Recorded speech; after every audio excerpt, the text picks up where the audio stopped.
Hi, I'm Brian Sloboda. Today, CRN is on the road in Manassas, Virginia at Dudley Martin Chevrolet. Now, we don't normally come to car dealerships, but today, South Carolina-based Central Electric Power Cooperative is taking delivery of a brand new Chevy Volt.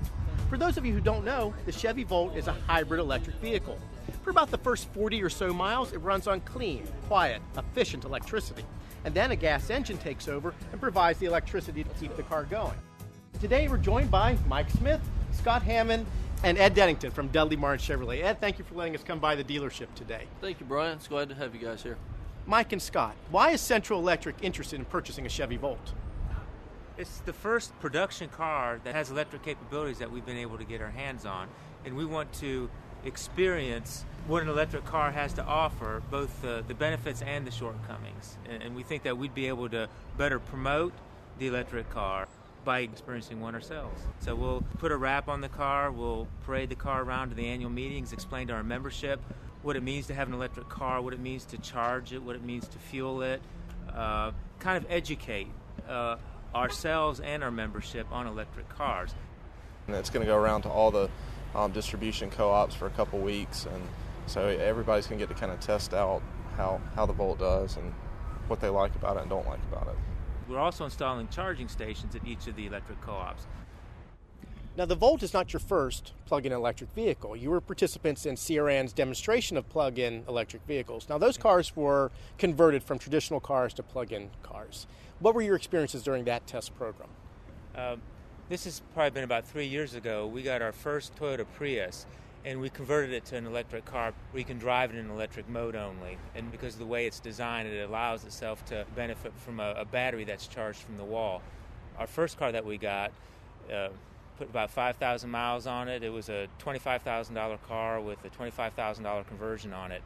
And the battery pack wasn't assembled correctly, and the car caught fire, and it was a total loss.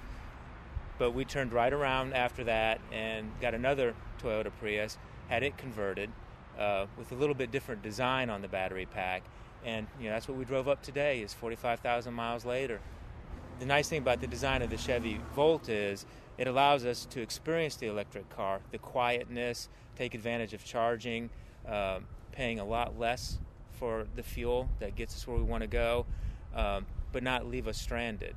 But we also do want to experience the all-electric car, and we are looking to purchase an electric-only car towards the end of this year so we can understand the limitations and benefits of that. Ed, how much interest has the Volt generated amongst your customers? Tremendous amount of interest. We've gotten an allocation of 10, and this is the 9th one that's been sold. So far everyone that we've gotten in has been sold well before. Well, let's take a look at the engine and see what she looks like under the hood. Sounds good. Why are the orange lines underneath here?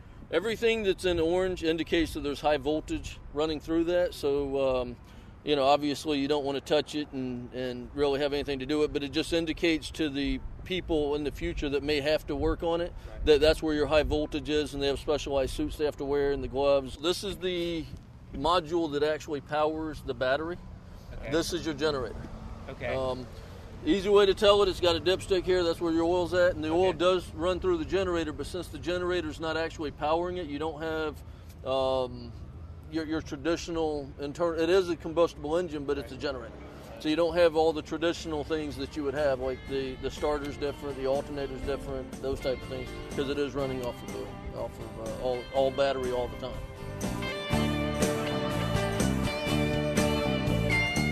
If you're anything like me, this is what you grew up wanting. It's a Chevy Camaro. Nothing but raw horsepower. But times have changed, and that's where cars like the Chevy Volt and the Nissan Leaf come into play. We don't know if the Volt and the Leaf and other electric cars will be successful, but thanks to the leadership of Central Electric Power Cooperative and other co-ops that are testing electric vehicles, we'll gain inside information. Co-ops like Palmetto Electric in Hilton Head, South Carolina, and Middle Tennessee EMC in Murfreesboro, Tennessee, and other co-ops are testing electric vehicles to see what the impact will be to the grid and how consumers will respond. To learn more about electric vehicles, visit the CRN section of cooperative.com and search for the keywords plug-in electric.